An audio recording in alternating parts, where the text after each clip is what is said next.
Pronto.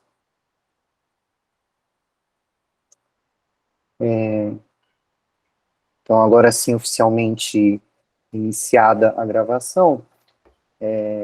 Pessoal, bom dia a todos. Meu nome é Rafael, sou professor do Instituto Federal de São Paulo, do campus Suzano. Dou bem-vindo a todos à MOCIF, né, a Mostra Científica e Cultural do IFSP Campus Suzano.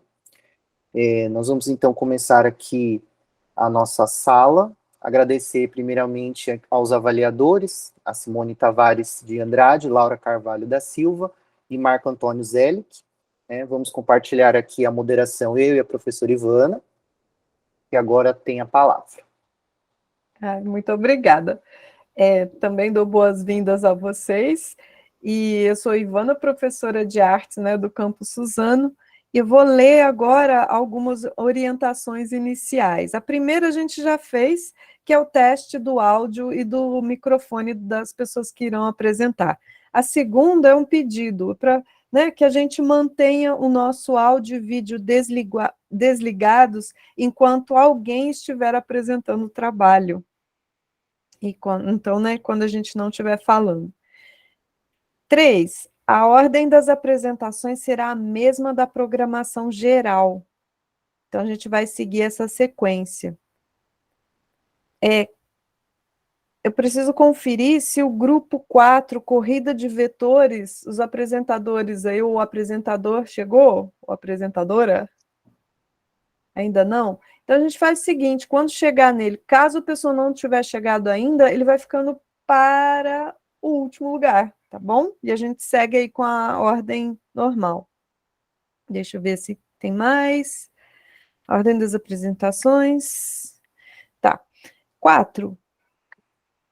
Né? Cada apresentação de trabalho tem 10 minutos e vocês podem projetar o material que vocês acharem necessário durante esse tempo. Os avaliadores podem fazer perguntas pontuais, contudo, a gente pede, né, que, se possível, que façam no final de todas as apresentações, né, para que não ocorra assim, né, a gente tem medo de não dar tempo e tal. Mas se tiver alguma pergunta pontualíssima, pode fazer sim, fiquem à vontade. Para os avaliadores ainda, a avaliação é somente online e foi enviado ao e-mail de vocês um lembrete dessa sessão de avaliação e um link para um formulário do Google, que será usado para vocês realizarem essa avaliação online. Pede-se que a avaliação seja realizada logo após o término de cada apresentação, porque daí está mais fresco na cabeça de vocês.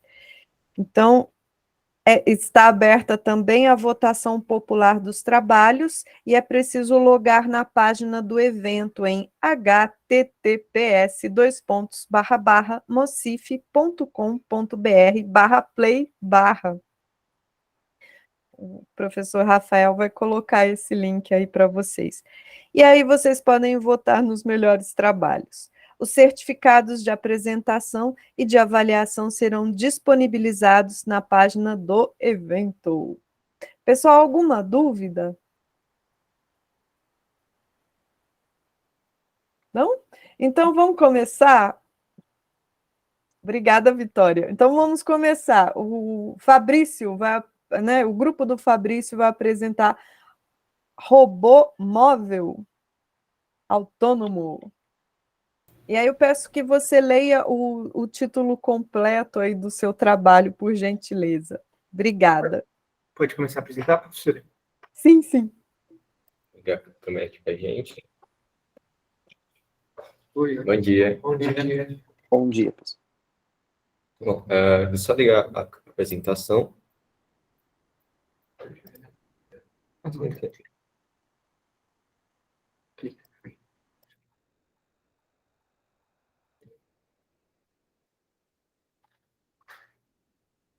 Consegue ver a tela? Sim. O título do nosso trabalho é Robô Móvel Autônomo utilizando um mini computador para processamento de imagem. A nossa equipe é a equipe Seguidores da Luz, composta por mim, Felipe Antônio de Santos Cotrim, Fabrício e o Derek. O nosso robô ele foi feito basicamente para poder conseguir realizar os desafios propostos pela Olimpíada Brasileira de Robótica, a OBR, que são basicamente seguir linha, desviar de obstáculos e realizar encruzilhadas. Para isso, nós utilizamos um mini computador integrado ao Arduino. No caso, o mini computador que nós usamos é a Raspberry Pi. Para resolver esses desafios, nós utilizamos processamento de imagem, que é basicamente quando a gente pega a imagem captada pela câmera do robô, faz processos em cima dessa imagem e faz com que, assim, o robô possa identificar o que ele tem que fazer durante o trajeto. O processamento de imagem, ele é uma técnica que está sendo bem revolucionária no campo da ciência atualmente. Inclusive, está sendo usada para fazer carros autônomos. Então, a gente pensou que esse projeto já está sendo realizado faz um tempo, a gente está tentando melhorar todo ano, então a gente diria que é um avanço que a gente está tentando Bem relevante. fazer aqui no laboratório de robótica. O circuito do OBR, ele tem vários desafios. Os indicadores, os pontos verdes aqui da imagem, como os senhores conseguem observar, eles indicam curvas. Então, por exemplo, aqui são as várias possíveis curvas que o robô pode seguir. Então, nesse caso aqui, partindo do ponto A, por exemplo, ele viraria para a esquerda. Nesse caso aqui, ele viraria para a direita. Nesse caso aqui, partindo do ponto A, ele teria que dar uma meia volta. Então, é o seguinte, o robô está andando e o verde que tiver abaixo dessa linha aqui dele, ele vai considerar. E, dependendo da posição do verde que ele achar, vai ser um comando que ele tem que fazer. Ou seja, se o verde estiver à esquerda da linha, ele vai ter que virar para a esquerda, se estiver à direita, à direita. Só que ele só pode identificar o verde que estiver abaixo dessa linha aqui horizontal de cima. Aqui é uma pista do OBR, em uma simulação que nós fizemos no laboratório. Então, basicamente, a gente vai usar uma Raspberry Pi como um mini computador, processamento de imagem utilizando Python e OpenCV, a linguagem que nós utilizamos para fazer o processamento de imagem foi o Python. A gente vai usar o Arduino como microcontrolador e a arquitetura foi totalmente impressa por nós mesmos, projetada e impressa por nós, com influência do projeto anterior. Agora a gente vai falar sobre processamento de imagem. Então, o reconhecimento da linha ele se dá por meio de cores, ou seja, o robô vai captar pela câmera dele a imagem e nós vamos analisar as cores. Existem dois espaços para analisar essas cores, o espaço BGR e o espaço HSV. Basicamente, no espaço BGR, só para exemplificar, cada cor da imagem, cada pixel da imagem é dividido em três cores diferentes. Uma concentração de verde, de vermelho e de azul. E a partir dessas concentrações a gente precisa identificar as cores. Então a gente vai identificar as cores com base nesses números, nessas concentrações das cores.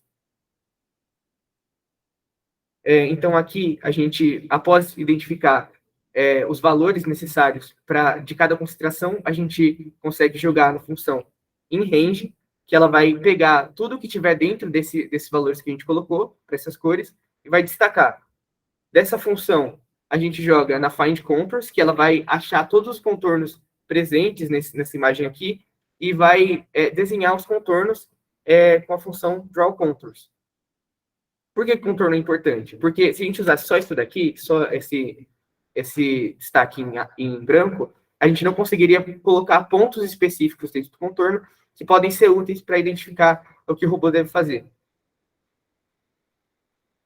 O reconhecimento do indicador também é pelo mesmo processo. E o ajuste na linha, ele é feito da seguinte forma. O centro da imagem, como vocês podem ver aqui, é um ponto vermelho aqui. E o centro do robô é o ponto azul. O centro da linha é o ponto azul. Então, basicamente, o robô vai tentar constantemente se ajustar a esse ponto. A diferença entre esses pontos, a diferençazinha entre esses pontos vai ser o erro que ele tem que seguir, ou seja, a correção que ele tem que fazer. Aqui a gente tem alguns exemplos que a gente pode fazer que a gente tem nas curvas, como que a gente reconhece as curvas. curva com verde. E agora a gente vai para a eletrônica. Primeiramente, eu gostaria de destacar que quando a gente tem a centralização da imagem e você vê o ponto que está fora, o ponto do centro do robô, isso retorna para a gente um erro. E através de um algoritmo chamado PID, proporcional integral derivado, que a gente aprende no curso, a gente consegue tratar esse erro da maneira mais eficiente possível para se manter no centro da linha. Assim, e depois, quando a gente retorna esse erro com a processamento de imagem, a gente envia esse erro para o Arduino e com isso a gente manda os valores para os motores e as velocidades. A plataforma Arduino, basicamente, é um microcontrolador que tem muita facilidade de prototipagem e a programação dele é baseada em C++. A diferença do Arduino para os circuitos integrados é que o Arduino é maior, só que ele é muito mais fácil de você conectar fios. Então, por exemplo, se você quiser fazer um experimento e depois trocar para outro, você não tem que ficar soldando, você pode só encaixar e facilita muito o desenvolvimento quando está nos estágios iniciais. A gente tem motores de alto torque, eles funcionam com as leis de Ohm, com eletricidade, que a gente também aprende no curso. Eles são motores de corrente contínua e, pelo fato do nosso robô ser mais pesado e ser mais parrudo, a gente usa esse motor de alto torque, que a gente tem o motor, que é essa parte menor, e essa caixa de redução, que, por meio de mudanças de engrenagem, abaixa a velocidade e aumenta o torque dele, dando mais força para o robô. Aqui a gente tem a ponte H, que é um componente que a gente usa para conseguir usar uma tensão que é maior do que a que o Arduino suporta, para os motores conseguirem aguentar o robô, né? Porque os motores exigem bastante tensão. E a comunicação serial, que é como a gente envia mensagens entre a Raspberry e o Arduino. Aqui a gente tem alguns códigos, mas o código mais importante que a gente tem aqui é o Serial Event, que é uma função assíncrona, ela consegue receber mensagens ao mesmo tempo que o Arduino está executando outros processos, e a partir dela a gente recebe as nossas mensagens, se ele tem que parar. Aqui a gente tem, por exemplo, um caso de switch, ele recebe um valor e a partir desse valor ele faz a sua função. E aqui é uma imagem do robô montada, destacando cada componente que a gente tem montado nele. Estou tirando aqui para isso. Bom, a parte da arquitetura consiste em uma garra, né, para pegar a vítima, que seria uma bolinha, um suporte para o servomotor da garra, que controla a garra, um suporte para a Raspberry, para a sustentação da Raspberry, uma chapa superior, né, um suporte para o sensor ultrassônico, para sustentar o mesmo, um suporte para a câmera, suportes para os motores, que ficam aqui embaixo, apoios dianteiros, para uma passagem mais suave no redutor, chapas inferiores, uma chapa inferior, quer dizer, suporte para o servomotor da câmera e pinos metálicos para a sustentação da chapa superior. Bom, aqui a gente tem exemplos de algumas rodas que a gente fez. Por exemplo, aqui essa roda impressa em TPU. Entretanto, essa roda impressa em TPU não foi adequada para os desafios propostos pela UBR. Aí, uma possível solução futura seria realizar possíveis rodas mais flexíveis e com como falo? Um núcleo duro. Um núcleo mais duro. Bom, os resultados que a gente tivemos foram um resultado satisfatório, porém não conseguiu realizar todos os obstáculos propostos pela UBR, que seria subir rampa por conta do seu centro de massa, que ele é muito pesado, então ele cairia, tombaria, e pegar a bolinha, porque também a gente não conseguiu colocar a garra também. Bom, de modo geral, a gente conclui que o processo inteiro foi realizado de maneira satisfatória, porque a gente conseguiu aprender muito com o processo. E agora a gente consegue, por exemplo, fazer esse tipo de robô com uma velocidade muito maior. A gente consegue fazer avanços no robô muito mais facilmente. A gente não conseguiu realizar os desafios propostos pela OBR, todos, né? Mas foi um resultado até que satisfatório. Ou seja, o processo acaba necessitando de melhoras futuras.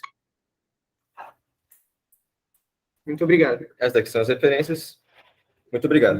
Muito obrigado.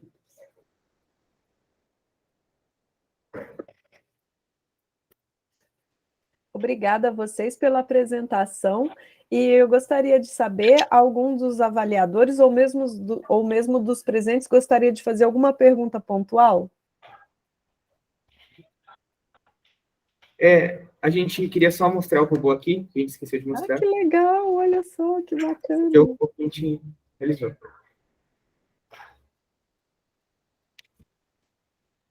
Esse robô, ele tá com uma bateria? Eu não entendi muito bem a fonte de energia dele. É um power bank bem grande. alimentação dele. Essa parte branca aqui é um power bank bem grande. Isso que compõe a maior parte do peso do robô, inclusive é uma das alterações para o futuro. Ah, legal, legal. Então, obrigada, pessoal. Quem tiver depois alguma outra pergunta, a gente põe lá, né, no finalzinho, a gente retoma. Vamos, então, para a segunda apresentação da Emily, né? O grupo da Emily, compactador de latinhas de alumínio. Aí eu peço de novo que leia o título completo da sua pesquisa. Obrigada. Obrigada. Eu vou compartilhar a tela com vocês aqui, tá bom? Tá ótimo.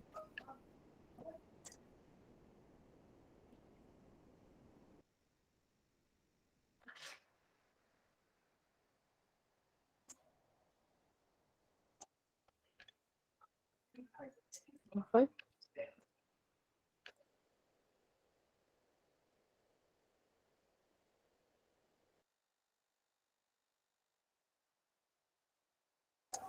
Só um instante, gente, que eu tô tentando aqui, que não tá querendo ir. Tudo bem. Ok. Tá dizendo que eu não tenho permissão para compartilhar a tela. Talvez seja uma permissão do navegador, né? Entendi.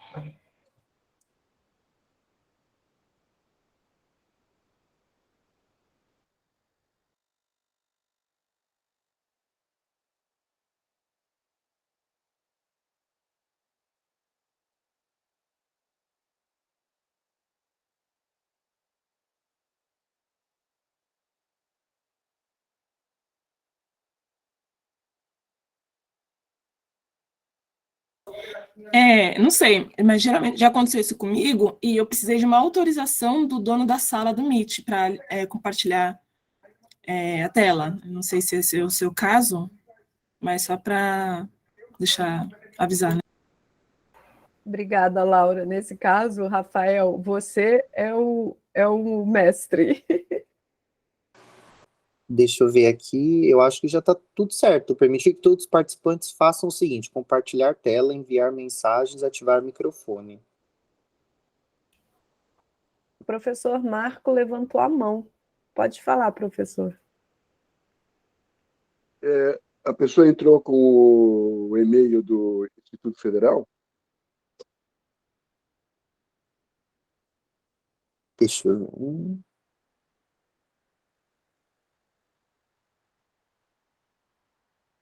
Eu não consigo ver. Seria Emily, você consegue. Você entrou com o e-mail do Instituto? Não, eu entrei com o meu e-mail próprio. Eu troquei de monitor, vou ver se agora vai, tá bom?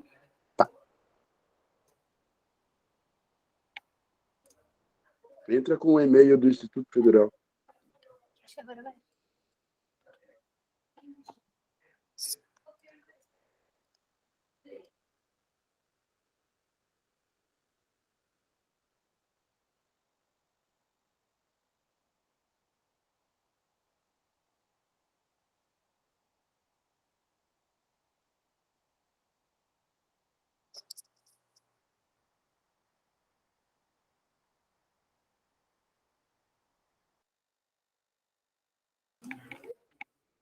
Talvez seja na configuração do próprio computador da biblioteca mesmo. Não sei.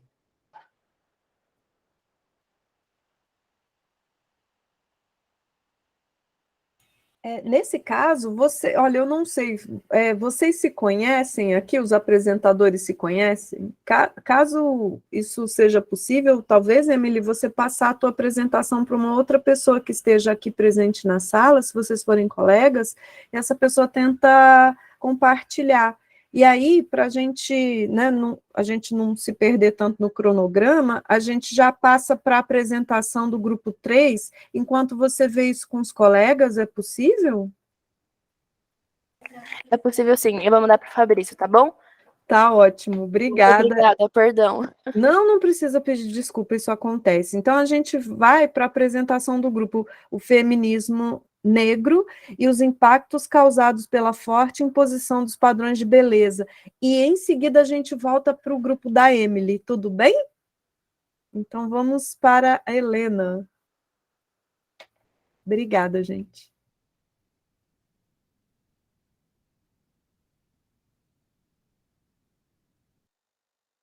Agradeço também a Fabrício, que se dispôs a ajudar a colega. Obrigada, Fabrício. Eu que agradeço.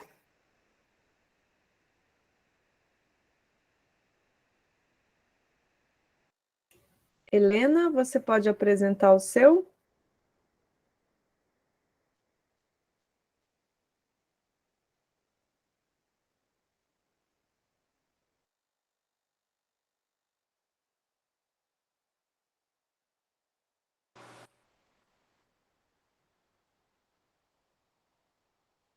Acho que a Helena se ausentou um pouquinho. Helena está de volta. Helena, a gente teve um problema técnico. Você já pode apresentar o seu trabalho?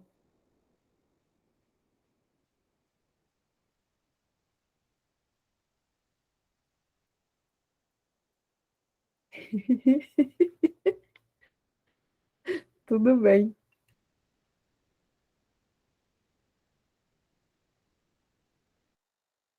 Como eu dizia para Vitor aquela hora, o online é bom porque ele, né, garante o acesso, mas ele também tem seus espinhos, os problemas técnicos de última hora que acontecem sempre. Bom dia, vocês estão conseguindo me ouvir? Agora sim, Helena. Nós tivemos um imprevisto, o microfone não estava ligando. Isso acontece, fica tranquila. Você pode apresentar seu trabalho agora? Sim. Obrigada. Tá aparecendo para vocês? Sim. Certo. Bom dia, meu nome é Helena. O tema desse projeto é o feminismo negro e os impactos causados pela forte imposição dos padrões de beleza na saúde das mulheres negras. Como integrantes do projeto, nós temos o Bruno Litsa Alves, eu, Helena de Souza Moreira e a Jaiane Delira Parabi. E como orientadora, nós temos a professora doutora Alana Melo dos Santos e como co-orientadora, a professora mestre Marcelo Loureiro Alves. Esses são os integrantes do projeto. A excessiva preocupação com a estética e a procura por uma aparência perfeita é algo muito que está muito presente na nossa sociedade atual, e essa busca por um modelo perfeito, essa busca pela perfeição, por ser perfeito, sempre existiu desde a antiga civilização, das antigas civilizações. Nós vemos isso presente na história, mas isso ganhou uma proporção muito maior nessa sociedade contemporânea na qual nós estamos inseridos. Tanto que a gente vê que isso é alvo de diversas discussões atualmente, e esse padrão de beleza estético vigente ainda na nossa sociedade atual ainda prima claramente pela brancura e pelos fenótipos europeus. E como exemplo desses fenótipos e padrões, temos o cabelo liso. Por isso, muitas mulheres e também outros indivíduos que têm o cabelo crespo se submetem a esses processos de alisamento para se adequarem aos padrões de beleza que essa sociedade racista impõe, e para conseguirem ser aceitos dentro dessa sociedade. Nesse projeto, a gente pretende contribuir para essa discussão sobre os temas envolvendo o feminismo negro, falar, porque as mulheres negras, elas não sofrem somente com o machismo, elas também sofrem com o racismo. Então, o feminismo negro vem para abarcar tudo isso, o que o feminismo liberal não faz. Então, a gente quer dar voz para essa discussão, porque é um tema importante, pessoas morrem por causa disso, e alertar a sociedade para o perigo do uso de produtos químicos que apresentam composições regulares, como, exemplo, os alisantes. Como eu já disse, pessoas morrem por causa disso, usando alisantes com altas concentrações de substâncias perigosas. Então, a gente vem com esse objetivo de falar sobre isso e expor essa discussão. Os nossos objetivos. O objetivo geral do nosso projeto é analisar a relação entre os aspectos sociológicos e químicos do processo de alisamento do cabelo, que tem como base o formaldeído, esse que é o nosso objeto de estudo. Os objetivos específicos. Entre os aspectos sociológicos, o nosso trabalho aborda a importância desse movimento feminista negro nessa temática, o quanto esse movimento é importante para dar voz para as mulheres negras, para lutar contra esses padrões de beleza, essa imposição de que você tem que alisar o seu cabelo, de que você é obrigada a seguir um padrão para você ser aceito na sociedade, e também falar sobre esses impactos que essa imposição dos padrões de beleza causam na saúde física e emocional das mulheres negras, porque muitas pessoas não sabem, mas isso não só afeta a saúde física, como causa câncer às pessoas, causa diversos tipos de alergias que as pessoas desenvolvem, como afeta totalmente a questão da autoestima das mulheres, e principalmente das mulheres negras que sofrem com o racismo. E entre os aspectos químicos, nós analisamos alisantes que têm em sua composição química o formaldeído, sendo avaliados os danos à saúde que esses alisantes causam, tanto à saúde quanto ao meio ambiente, em decorrência da sua corriqueira utilização. Aqui é a Jaiane, eu vou falar um pouquinho sobre a nossa metodologia. A nossa metodologia consiste em uma abordagem de caráter exploratório, onde foram realizadas pesquisas para a construção teórica, no intuito de integrar uma revisão bibliográfica. Dentro disso, também temos uma pesquisa experimental, a fim de analisar se alisantes químicos comerciais estão de acordo com a legislação quanto à quantidade e presença de formaldeído em sua composição. Pode passar, por favor.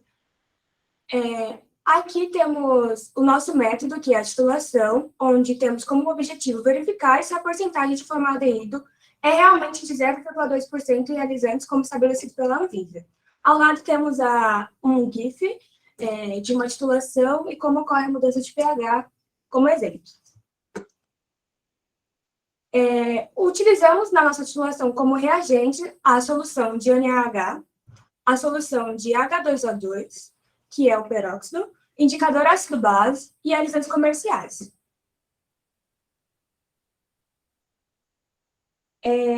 Nessa primeira imagem aqui, nessas imagens, temos nossos resultados parciais.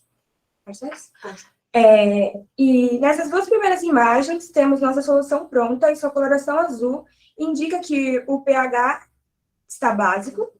E nas duas últimas, na coloração amarela esverdeada, temos resultados qualitativos que indicam a presença de formaldeído nas amostras analisadas. Eu sou o Bruno e eu vou falar um pouco sobre os nossos dados obtidos. Bom, de acordo com as nossas revisões bibliográficas, a gente constatou que o cabelo tem grande importância na estética capilar e que a imposição dos padrões de beleza resulta na insatisfação com o cabelo natural. Uma curiosidade é que uma pesquisa publicada no site do Estadão mostra que 37% das mulheres brasileiras estão insatisfeitas com o cabelo. E essa insatisfação gera uma busca, pelo cabelo idealizado. E nosso trabalho se restringe apenas ao alisamento usando o formol, que, de acordo com a literatura, é prejudicial à saúde. Como efeito agudos, temos a irritação nos olhos, no trato gastrointestinal, nas membranas mucosas das vias respiratórias, e crônicos temos edema pulmonar, tosse, chiato, espasmos, asma, cânceres, isso de acordo com a INCA. mas também é prejudicial ao meio ambiente. E, sendo assim, a nossa pesquisa em andamento trabalha com a análise do teor de formaldeído nas amostras por meio da titulação.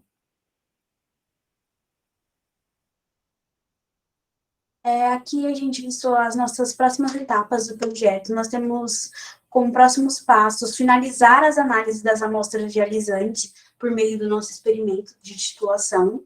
E, depois disso, analisar os resultados obtidos a partir dos experimentos realizados com as amostras dialisantes. Então, examinar os resultados e concluir o nosso projeto. Aqui estão nossas principais referências usadas. Uma referência muito usada por nós dentro do nosso projeto foi o livro Quem Tem Medo do Feminismo Negro, da Djamila Ribeiro, que aborda muito a nossa parte sociológica do projeto. Muito obrigada. Obrigada a vocês pela apresentação. Eu repito, se alguém quiser fazer alguma pergunta pontual, pode fazer. Eu gostaria de fazer uma pergunta. Está me escutando? Sim, Laura, fica à vontade. Então, eu gostei muito do trabalho de vocês, né? Achei muito pertinente. O formal é extremamente perigoso, né? É por isso que também existem outros tipos de alisamento no mercado. Mas a minha pergunta é o seguinte, assim como vocês falaram que existe uma certa ditadura do cabelo liso em relação às mulheres negras, vocês acham, é uma pergunta, que isso não seria mais uma questão pessoal da escolha de cada mulher, de escolher que tipo de cabelo quer ter, assim como coloração, para esconder os cabelos brancos, etc., pela praticidade do dia a dia, né? Enfim. Essa é a minha pergunta. O que vocês acham disso? Nós achamos sim, isso é até algo que a gente estudou, a gente abordou dentro do nosso projeto, que muita gente entende esse movimento revolucionário, feminismo negro, que as mulheres negras todas são obrigadas a usar seu cabelo natural. E não é assim, você usa se você quiser. Mas a grande parte dessas mulheres usam ou usavam, se submetiam ao alisamento por ser uma imposição, por ser algo que for imposto a elas e que foi falado que você tem que ter o cabelo liso e mesmo que não seja falado, ela vê, é uma coisa que uma criança negra, nós podemos falar isso com propriedade porque nós vivemos isso. Esse é um dos motivos por nós termos escolhido esse tema para o nosso projeto, porque nós três aqui do grupo vivemos isso. Então, eu, como criança e menina negra, via na escola meus colegas com cabelo liso e eu queria alisar o cabelo também, porque eu achava que se eu não alisasse o cabelo, para mim, eu tava fora dali. Eu estava diferente das outras pessoas e eu não queria ser diferente. Então, isso foi algo imposto a mim. Na minha opinião pessoal e na do meu grupo, é algo que você decide por você. Se você se sente bem com o cabelo liso, não quer dizer que você está negando suas origens ou negando a sua raça. Só que a gente só tem esse tema dentro do nosso projeto, a gente tem esse objetivo porque isso é algo que, em grande maioria das vezes, isso é imposto e não por decisão própria. Legal, legal. Obrigada, Helena. Agradeço. Obrigada mais uma vez. Aí também recomendo, quem tiver mais perguntas, deixar para o final agora. E vamos lá para o grupo da Emily. Vamos voltar para compactador de latinhas de alumínio. Pode ser, Emily? Ou ainda precisa de mais um tempo? Oi? Pode sim, pode ser agora sim. Tá bom, então. Muito obrigada. Imagina.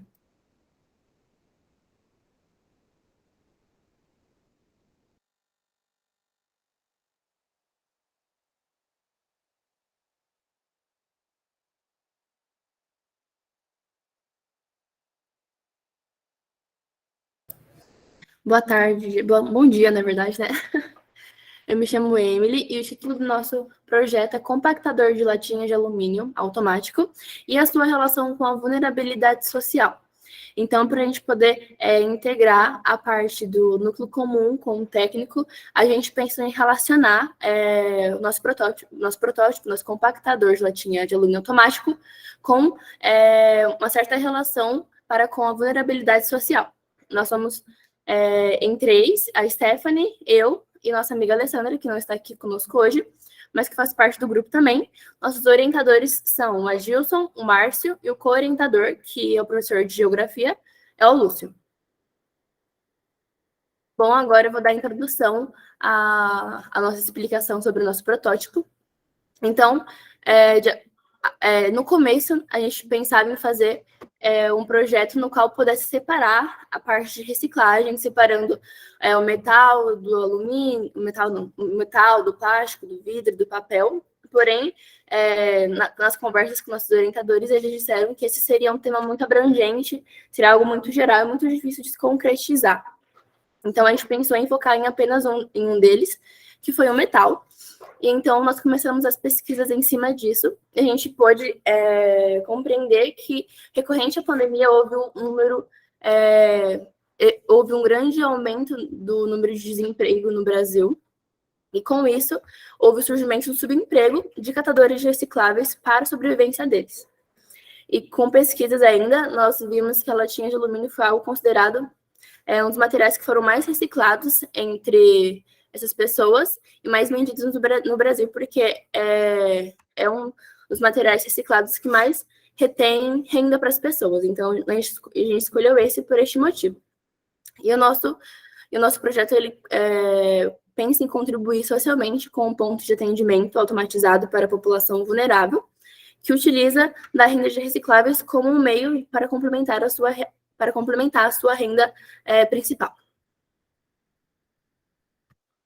Bom, agora eu vou falar sobre os objetivos, separados em geral e específicos. O objetivo geral seria desenvolver e avaliar o compactador e precificador de latinhas, porque ele não iria apenas compactar as latinhas, mas ele também iria pesar e precificar para a pessoa o tanto de latinha que foi ali amassada, que foi ali compactada, e seria algo de forma acessível e benéfica para a sociedade. Então, agora nos objetivos específicos, nós pesquisamos e estudamos sobre a desigualdade social e o processo de reciclagem. Nós analisamos essa relação entre a vulnerabilidade social e o subemprego. Pesquisar também sobre a coleta seletiva e o destino dado para as latinhas de alumínio. Analisar e desenvolver o compactador de lata de alumínio automático e expondo seus benefícios e funcionamento. E todos esses objetivos são melhor discorridos na nossa monografia, que já está praticamente pronto. E nessa parte, é basicamente isso. Agora eu vou passar a palavra para a Stephanie. Oi, gente, eu tô aqui na mesma telinha que a Emily, a gente tá usando a telinha do Fabrício. Agora eu vou falar um pouco sobre o funcionamento, né, do nosso protótipo, porque nós tivemos que desenvolver um protótipo na parte técnica e nós utilizamos alguns materiais e tudo mais. Na compactação, na parte de compactação da latinha, a gente usa um sensor indutivo, porque o sensor indutivo ele é específico para detectar um campo magnético. Então, como a presença da latinha, ele detectaria a latinha e amassaria essa latinha. A gente usou também relés, a gente utilizou 2 relés e utilizamos uma válvula duplo solenoide. O atuador ele seria um cilindro pneumático, basicamente, um compressor, madeira, metal para estrutura, né, e um sensor de peso. Eu vou explicar mais ou menos o funcionamento para vocês entenderem como funciona essa dinâmica. Então, a gente construiu uma estrutura que a gente vai mostrar nas próximas imagens e no vídeo também, em que a latinha, ela iria percorrer um trajeto por meio de um cano de PVC, e ela iria ser jogada ali com uma certa inclinação de mais ou menos 45, 60 graus, e aí ela iria cair deitada, e com a detecção do sensor indutivo, ele iria deixar de acionar o contato normalmente fechado e acionar o contato normalmente aberto, que acionaria toda a rede e mandaria um sinal para o atuador avançar. Então, o atuador ali, ele detectou o metal no sensor indutivo manda o sinal para o relé, que aciona a solenoide e que aciona o atuador, que ali ele iria amassar a latinha. A gente, no meio do caminho, a gente encontrou algumas limitações, que a gente vai explicar para vocês mais um pouquinho para frente, mas é basicamente essa dinâmica. O compressor, a gente está usando alguns materiais que eles foram fornecidos aqui pelo Instituto Federal de Suzano, que é onde a gente estuda, por causa de preço, custo, isso também a gente vai falar um pouquinho depois, mas por ser inviável, né? A gente custear alguns materiais para utilizar só para um protótipo, a gente conseguiu que a instituição cedesse esses materiais para a gente gente fizesse os testes e comprovasse se a nossa ideia ela é funcional ou se não é funcional, e, enfim, tivesse algo ali físico, né, para mostrar para vocês. Então, eles foram cedidos com a premissa de que a gente não danificasse, né, devolvesse depois que a gente terminasse com ele em perfeito estado. A madeira, o metal é madeira de compensado, o metal a gente usou para reforçar a caixa, então na parte onde está fazendo mais esforço, a gente prendeu com chapa de metal, barra roscada e porca, para que a caixa não cedesse, nem abrisse, nem nada do tipo. E o sensor de peso, ele está sendo usado na balança, inclusive. Então, ele tem 5 quilos, o limite dele é 5 quilos, como é só uma prototipagem, a gente colocou com esse peso, porque não precisamos amassar mais do que isso de latinha, porque 5 quilos é muita latinha. Precificação e pesagem, a gente está fazendo controle por um Arduino Uno R3 GSMD. Jumpers, a gente está usando, display LCD para mostrar para a pessoa, né, o peso e o preço que deu tudo aquilo. A gente está usando o módulo serial I2C, e um módulo amplificador. O módulo serial é para diminuir o tanto de portas que a gente usa no display, e o módulo amplificador é para aumentar o sinal que é emitido pela balança. E tudo isso foi programação, tudo. Agora, os métodos, eles foram praticamente em pesquisas bibliográficas e experimentos e testes laboratoriais. Agora, falando um pouco sobre os resultados e a discussão, né? O que deu tudo isso? A gente teve algumas limitações estruturais, como eu já comentei anteriormente. Como vocês podem ver aí na fotinha que a gente tirou do nosso projeto, a gente passou essas 2 barras de metais e a barra roscada e prendeu com porcas na frente, porque a caixa, em um dos testes que a gente fez, que a gente estava usando 7 bares, que é a pressão, né, que é emitida pelo compressor, ela acabou rachando uma partezinha da nossa caixa. E aí, por segurança, para a gente não ter maiores problemas, que a gente não queria construir outra estrutura e ter mais gastos, a gente preferiu reforçar a caixa. E outro ponto importante que eu queria deixar é que todo o dinheiro que a gente usou para construir, a gente teve que fazer uma rifa. Então, a gente teve um gasto ali já, então, para a gente não ter construído tudo de novo, a gente preferiu reforçar a caixa. Após alguns testes, a gente viu que a proposta estava funcionando para algumas latas menores, e as maiores, ela amassa, só que amassa com um pouquinho de dificuldade. Então, ele demora um pouco para amassar, porque o compressor que a gente tem aqui, ele oscila. Então, ele oscila entre 6 bares, 7,5, 7 bares. E as pontas que a gente fez para usar esse atuador seria com 8 bares. Então, quando a gente chega em 8 bares, o compressor chega em 8 bares, a gente consegue amassar tanto as menores quanto as maiores, sem maiores problemas. Mas quando ele está oscilando ali entre 6, fica meio difícil, só as menores são compactadas. Então, a gente teve essa limitação. E o estado final da latinha não ficou totalmente amassado por causa do curso do atuador. Então, essa foi outra limitação que a gente encontrou. O atuador, ele tem um curso de aproximadamente 12 centímetros e meio, e a maior latinha tem 15,5. Então, ela ficou ali não ficou tão compactadinha quanto quando a gente amassa no pé, né? Mas a gente viu que a proposta é viável com outro tipo de atuador. Após alguns testes, a gente reforçou a estrutura, como eu já falei, e a gente teve problemas com a posição do sensor, porque o sensor estava detectando a haste do atuador, então a gente teve que mudar um pouquinho ali de posição, e a gente está vendo ainda como que a gente vai fazer isso. A gente acabou fazendo 2 buracos na contenção para a latinha. Um não deu certo, porque estava acionando o atuador 2 vezes, e ele ficava naquela trajetória intermitente, tipo, ele não retornava completamente.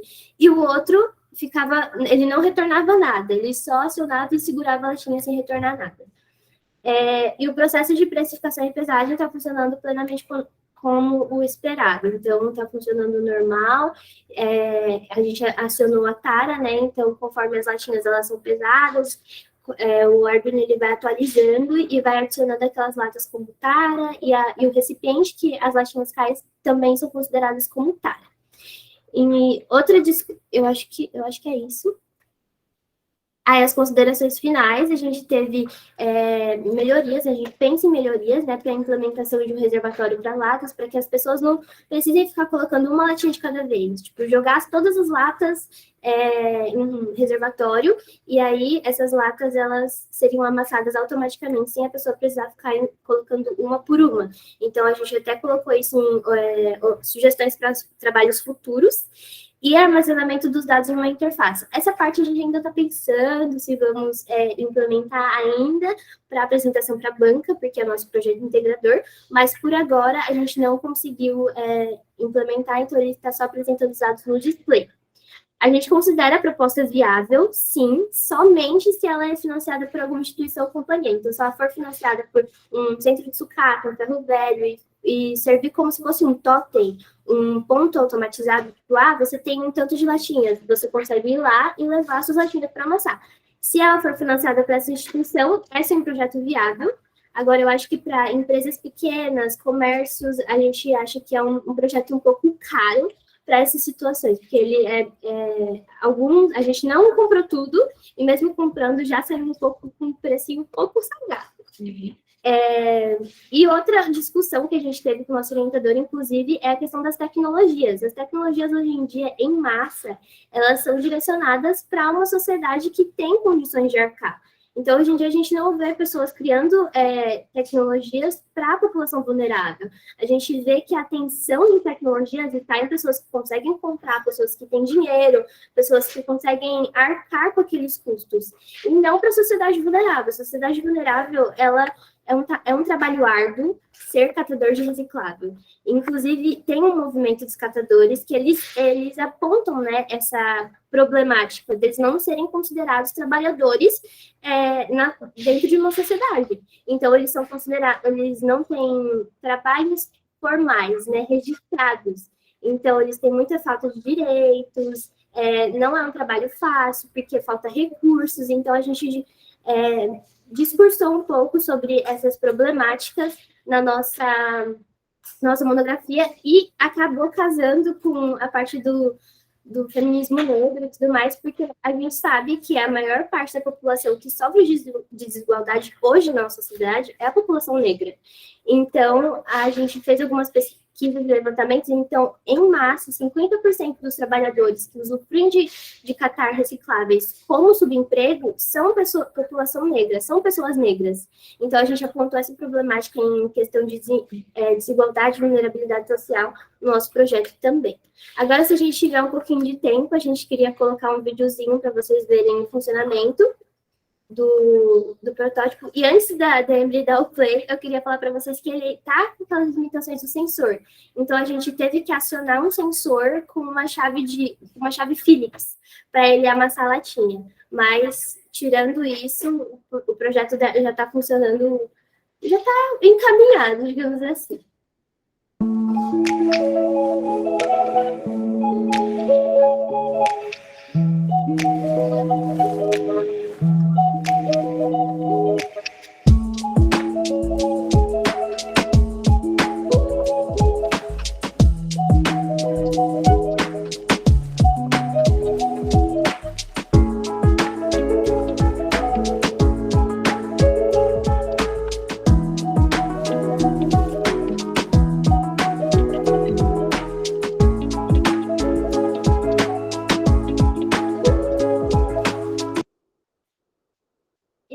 Finalizar, queria falar para vocês que não deu para enxergar muito o display por causa da bateria de 9 volts que ela estava descarregando, mas cada latinha tem dependendo do tamanho da latinha, ela tem em média de 14 gramas até 25 gramas, dependendo do seu tamanho. E a gente adotou na programação R$ 8 o quilo da latinha, que é normalmente aquilo que a gente vê nos comércios, eles sempre estão mudando, mas a gente adotou R$ 8 por não ter essa interface, né, que media os dados. Então, a gente não consegue atualizar os valores conforme o mercado tão fácil assim. Teria que fazer outra programação, baixar outra programação. Então, por isso que a sugestão de outros projetos com implementação de uma interface, em que a pessoa consiga alterar os valores e consiga ter ali gravado no seu celular, em um computador, uma planilha, os valores que foram apresentados. Então, é basicamente isso. Essas são algumas referências que a gente usou um pouquinho sobre Bauman, falou muito sobre Bauman na nossa monografia, em relação ao consumo, essa sociedade líquida que a gente tem, que só consome e não pensa em relação àquilo que as fontes, elas são inesgotáveis, né? As fontes que a gente tem disponível na natureza. Então, a reciclagem entra aí como um ponto que consiga resolver parte, né, desse consumo exacerbado. Então, a gente usa algumas dessas referências, essas foram. E é isso, gente. Muito obrigada pela atenção.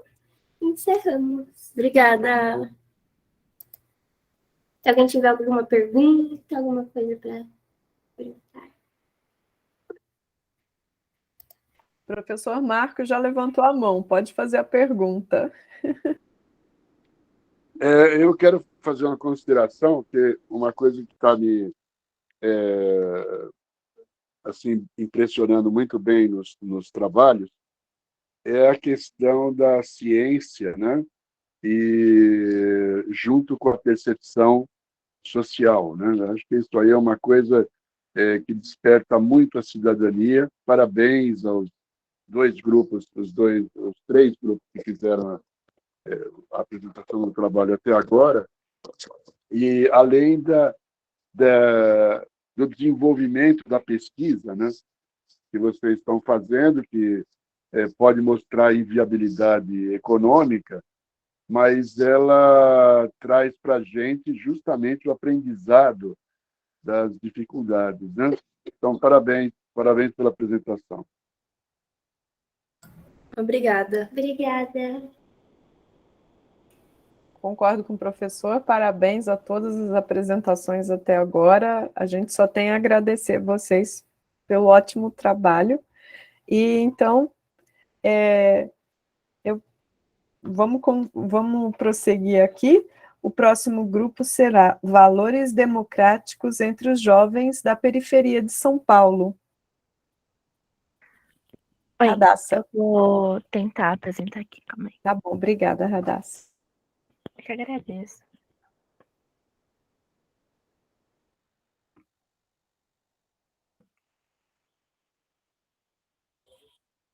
Tá dando para ver a tela? Sim. Sim. Aqui. Bom dia a todos. Prazer, meu nome é Radassa, eu sou aluna bolsista desse projeto, que é uma iniciação científica. Eu sou orientada pelo professor Altair Filho e sou estudante do Instituto Federal de São Paulo, do campus avançado São Miguel Paulista. O nome do projeto é Valores Democráticos entre os Jovens da Periferia de São Paulo, né? Bom, o objetivo do nosso projeto, para começar um pouco, é analisar os valores democráticos e autoritários dos jovens entrevistados e como isso afeta no cotidiano deles, tanto no ambiente escolar quanto eles convivendo em sociedade mesmo, né? Bom, aqui foram alguns dos impulsionadores para a gente começar o nosso projeto, porque a gente sentiu um pouquinho dessa necessidade de entender por que alguns brasileiros defendiam a intervenção militar, e principalmente por esse apoio ser maior entre os jovens, e também o fato de que algumas notícias dizem que existe de fato um crescimento entre a participação dos jovens em relação ao título de eleitor, e também o fato de que, mesmo assim, ainda existe uma porcentagem muito baixa em relação aos jovens na política. Bom, a gente tinha uma hipótese inicial, que era de que os jovens, eles demonstram um menor autoritarismo e mais tendência à flexibilidade de opinião, tanto pelas notícias que a gente lia, tanto pela própria convivência que a gente tinha dentro do nosso campus e das pessoas que estavam ao nosso redor mesmo, familiares e tudo mais. Bom, Eu vou explicar um pouquinho sobre a metodologia que a gente teve, sobre a revisão sistemática, e explicar um pouquinho algumas coisinhas. Então, a gente começou a fazer um mapeamento, e aí alguma das coisas que nós percebemos foi que as pessoas, de fato, possuem uma visão pejorativa da política, e isso, de certa forma, afeta muito na participação que eles têm nessa área, né? Então, muitas pessoas deixam de participar de eleições, coisas do tipo, ou até mesmo de acompanhar os candidatos e o que eles vêm fazendo, de acordo com essa visão ruim que eles têm da política, né? Então, definem como corrupção e coisas do tipo. As instituições democráticas, então, com o passar do tempo, com essa visão pejorativa que eles tiveram, essas instituições democráticas, que são a Câmara, o Planalto, o Senado, Câmara de Vereadores, de fato, elas possuíram menos uma certa visualização a menos, né? Então, as pessoas não confiavam tanto nessas instituições e por isso também deixavam de votar por conta disso, né? A construção das opiniões sobre a política. Então, muitas vezes, as pessoas têm essa construção de acordo com os valores que elas têm na família ou então ao redor entre os amigos, né? E a superficialidade sobre as noções das áreas. Então, as pessoas elas não se aprofundam nesse tema e acabam se baseando apenas em notícias que muitas vezes podem acabar sendo fake news, né? Então, tudo isso constrói a identidade do nosso indivíduo, que foi pesquisado também. Em foco os jovens da periferia de São Paulo, em específico São Miguel Paulista, né? Também algumas coisas que acabaram surgindo, como pessoas que são apartidárias, que de fato têm uma crítica maior em relação a partidos e política em si, mas acabam participando mesmo assim, entendem a importância disso, mesmo não sendo vinculados a um partido. E pessoas apolíticas, que são que mais preocupam a gente nesse projeto. São pessoas especificamente que não querem se envolver com política e que a gente chama também de alfabeto político, né? Analfabeto político. Bom, a gente começou um questionário e aí tivemos ao todo 412 respostas. As escolas pesquisadas foram o próprio campus de São Miguel Paulista e também uma escola que se localiza próximo, que é a Escola Astrogildo Arruda, né? Então, o questionário foi aplicado ao todo em uma semana, em 2 dias no campus e 2 dias 2 dias no Astrogildo e 3 dias no Instituto Federal. E aí, a construção do nosso questionário, a gente começou com uma caracterização do perfil socioeconômico. Então, se de alguma forma essas características afetavam na formação política deles. Desde informacional, então a gente entende que as informações, elas acabam afetando muito sobre a opinião que esses indivíduos constroem. Então, isso é uma coisa bem importante que a gente considerou. E o comportamento democrático e autoritário. A democracia e o autoritarismo, eles são bem antagônicos entre si, então, quando a gente tem esse espaço entre a democracia, a gente acaba observando um pouquinho sobre o autoritarismo, e aí que entra a nossa pesquisa também. E a gente quer começar também explicando quem que é o nosso jovem, né? O nosso jovem, ele tem em média de 15 a 18 anos, e 58% dos pesquisados se afirmaram como moradores da região daqui de São Miguel, né? 88% acessa a maioria da internet pelo celular, então a maioria das informações que eles acessam é pelo celular, e 30% tem sua renda per capita de até 2 salários mínimos, sendo que 33% não sabia afirmar ou preferiu não informar sobre a renda da sua família, né? Bom, aqui a gente também começa definindo um pouquinho do perfil do nosso jovem e também explicando o que a gente colocou anteriormente sobre a visão pejorativa. Então, essa questão eles podiam responder mais de uma alternativa, mas a gente consegue ter uma noção aqui, inclusive, sobre a superficialidade que eles têm. Então, 295 marcaram como importante a política, mas, de certa forma, 147 também marcaram que é uma forma de corrupção. 207 colocaram que é uma forma racional de atingir os objetivos, mas também tem algumas coisas que chamaram nossa atenção, como 21 pessoas responderem que é uma baboseira, 104 responderem que é uma forma de controle das pessoas, 23 pessoas responderam que é uma perversidade, 47 responderem que é uma coisa de risco e oportunista, o que de fato preocupa muita gente sobre como isso vai seguir, né? Bom, a gente teve alguns resultados sobre a visão política que eles têm, né? Então, sobre o interesse político dessas pessoas que foram entrevistadas, a gente teve 30,9% dizendo que avalia baixo o seu interesse por política e 31,6% dizendo que se diz indiferente. Então, a gente tem uma média de 62% afirmando o que é baixo ou que é indiferente, o que de fato preocupa muito sobre como vai seguir o nosso país daqui para frente, né? E aí a gente também queria entender um pouquinho sobre como eles veem as instituições democráticas e se eles sentem os impactos, né? Então, 78,2% disseram que sente de fato o impacto das instituições democráticas na vida deles, né? E 43% acreditam que o voto é o principal ponto da democracia, sendo que, inclusive, isso é um fator que preocupa a gente, por conta de que a democracia é composta não só pela votação, mas por vários outros motivos, como igualdade racial, salarial, social e tantas outras coisas. Bom, desses jovens que foram entrevistados, que não tinham, inclusive, essa noção tão boa sobre política, 52% disseram que não tem uma ideologia política definida e 31% se definem como de esquerda. E sobre os costumes, 50,2% se diz como liberal e 29,3% se diz indiferente ou não sabe responder, o que também preocupa a gente por não ter essa visão tão boa sobre política, não se identificarem ou falaram que não tem uma importância tão boa e mesmo assim não saberem responder sobre seus costumes e o que defendem. Bom, a gente queria entender um pouquinho sobre autoritarismo e como eles veem essas coisas. E o voto principal ponto da democracia, voltando um pouquinho na questão anterior, sobre se eles acreditam que o voto é o principal ponto da democracia que está aqui atrás. Bom, 71,2% concordam com a afirmação e 20,3% demonstram imparcialidade, que demonstra ou que tem alguma coisa errada por não terem, de fato, esse ensinamento na escola, ou, enfim, por terem esses ensinamentos dentro da família. Bom, a gente queria entender também um pouquinho sobre a liberdade de expressão deles, e a gente colocou uma questão sobre quando a liberdade de expressão deve ser utilizada. Bom, algumas pessoas disseram que deve ser utilizada independente do discurso, dizem também que pode ser uma modinha cheia de mimimi, como 10 pessoas responderam, um direito social e político, e a liberdade deve ser acompanhada de responsabilidade.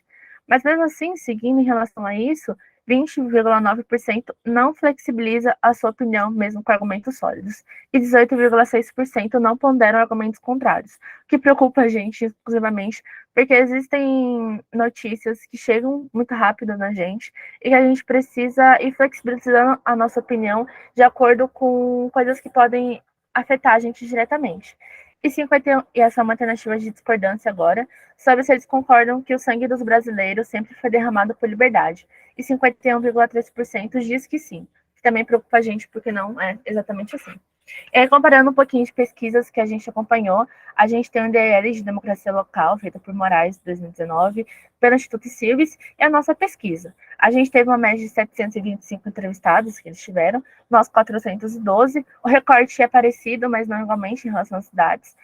36% se definem de esquerda e 29% à direita em relação ao IDL, e 21% de esquerda e 11,4% de direita em relação à nossa. 56,7% nunca ou raramente tem disposição de debater política com opiniões distintas, e 18,2% não muda de opinião com argumentos contrários.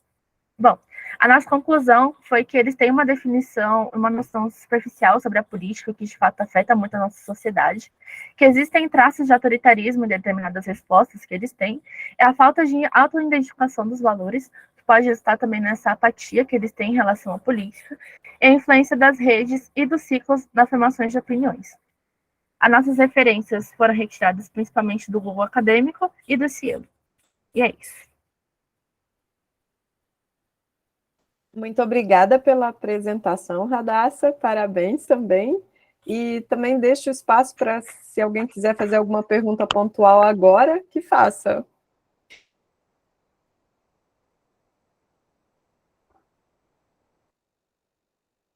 Pode falar, professor Marco. Nossa, parabéns pelo trabalho. É muito importante salientar que você está mostrando uma fotografia de um Estado que quer manter a população absolutamente longe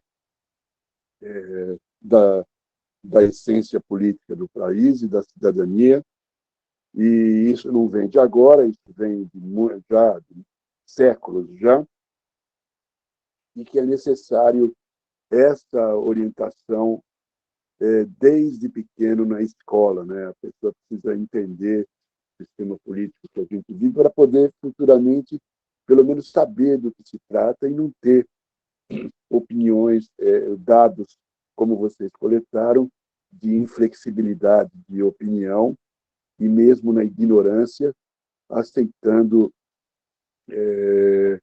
as próprias convicções, né? Então, parabéns, continue assim. Obrigada. Obrigada mais uma vez. E aí a gente já pode abrir para o próximo grupo, o Feminismo Negro, diálogos sobre raça, memória e gênero. Oi, gente, bom dia. Eu vou começar a apresentar aqui.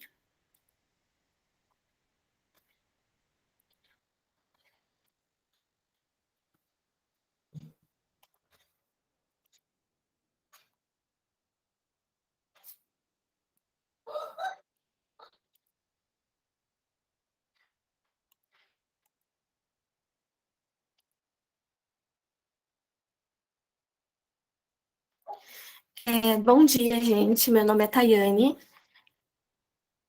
Eu sou estudante do Instituto Federal de São Paulo, Campus Avançado São Miguel Paulista, e hoje eu estou aqui junto com a Victoria para falar um pouquinho sobre a nossa pesquisa, que é o Feminismo Negro, diálogo sobre raça, memória e gênero. O projeto ele tem diversas voluntárias, entre elas a Fabiana, a Gabriela Duarte, a Glenda Amaral, a Vicky e eu, Tayane Menezes, que sou bolsista, além da nossa orientadora, que é a professora Tássia do Amaral, do Nascimento. Dando uma contextualização sobre o projeto, ele surge a partir da necessidade de analisar a vida e obra de 3 intelectuais negras, que são a Angela Davis, a Grada Quilomba e a Lélia Gonzalez. A Angela, ela vem com uma abordagem estadunidense, a Grada Quilomba com uma abordagem portuguesa, já que ela nasceu em Portugal, então ela também fala um pouquinho sobre a psicologia, então ela faz uma contextualização mais voltada à literatura nesse sentido. E a Lélia Gonzalez, que é uma escritora brasileira, então a gente usa dessas 3 intelectuais para basear nossa pesquisa. Além disso, a pesquisa ela fala sobre o feminismo negro e como ele busca mostrar a relação das mulheres negras com o meio intelectual. Além disso, os estudos eles têm a necessidade, né, de compreender a especificidade do feminismo negro dentro das obras dessas autoras.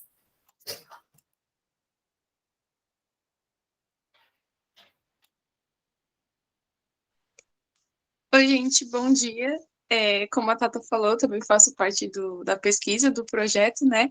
E agora, falando sobre os objetivos que a gente tem com essa pesquisa, é evidenciar e divulgar as personalidades estudadas e suas histórias, né? Como a Tayane falou, a gente estuda 3 mulheres e a gente busca evidenciar e divulgar as histórias dessas mulheres, né? Do que elas falam e a história delas. Além disso, destacar os métodos de expressão, resistência e organização dessas mulheres. Pode passar, Tata.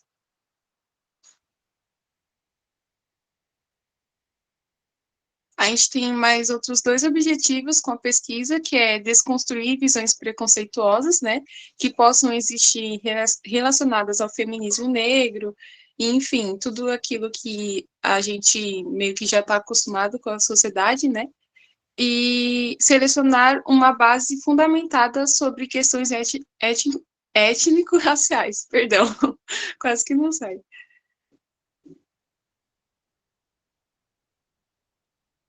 E para a gente cumprir esses objetivos, né, a gente estuda 3 livros, né, de cada uma dessas mulheres. O primeiro é Mulheres, Raça e Classe, da Angela Davis. O segundo é Memórias da Plantação, da Grada Quilomba. E o terceiro é Por um Feminismo Afro-Latino-Americano, da Lélia Gonzalez. E a gente faz esses estudos, assim, semanalmente e conversa, né, debate, discute sobre aquilo que a gente entende e que a gente pensa sobre o que elas falam nesses livros.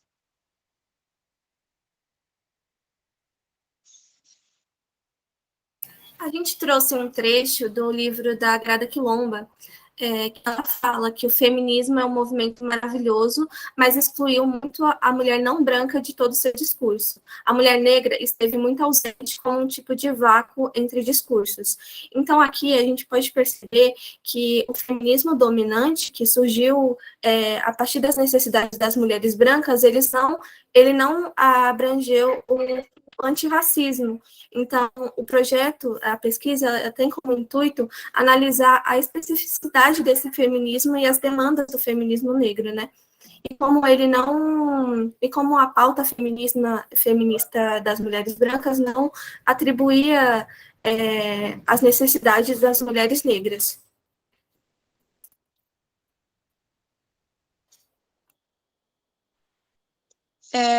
Um dos nossos objetivos também, né, que no caso vai ser nosso material final, é produzir um podcast que a gente vai, né, discutir e abordar sobre esses assuntos que nós estamos estudando ao decorrer do ano, né?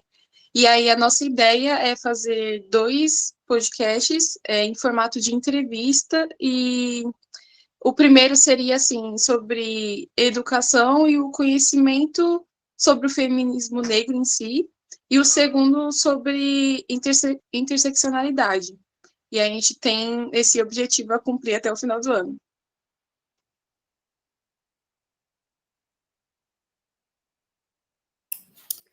Falando um pouquinho dos resultados, o nosso projeto ele ainda está sendo estudado, então os resultados a gente ainda vai ter mais para frente.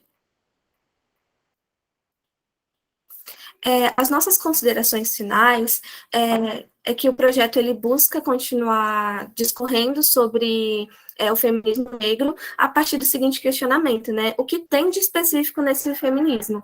E até agora a gente pode falar que vamos abordar, né, no nosso projeto final, a mulher negra como um ser duplamente subjugado, com demandas muito específicas, falar também sobre a dificuldade de se ver como sujeito, porque as mulheres negras elas foram, durante toda a história, definidas por um outro olhar, né, pelo olhar colonizador, e também falar sobre como tornar o feminismo dominante um feminismo que insira a pauta antirracista, né? Porque a pauta feminista, como eu já disse anteriormente, a pauta feminista que surgiu, né, ela não falava sobre essas questões. Então, a gente acha muito importante analisar a partir desses questionamentos.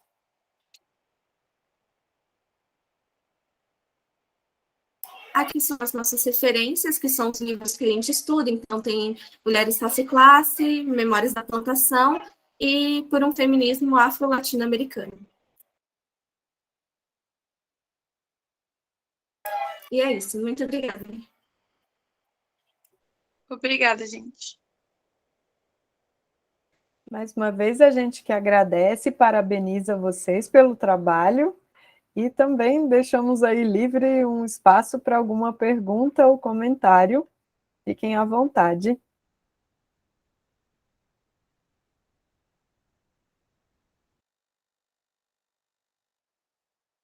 Bom, se alguém quiser, então, fazer um comentário depois ou alguma pergunta para o grupo, depois a gente vai, né? Depois de todas as apresentações, a gente abre novamente o espaço.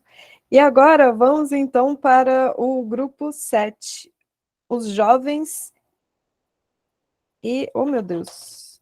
E o direito à literatura negra. Desculpem, os jovens e o direito à literatura negra. Da Vitória. Olá, só um minutinho, porque eu vou apresentar a tela. Claro, Vitória, fica à vontade.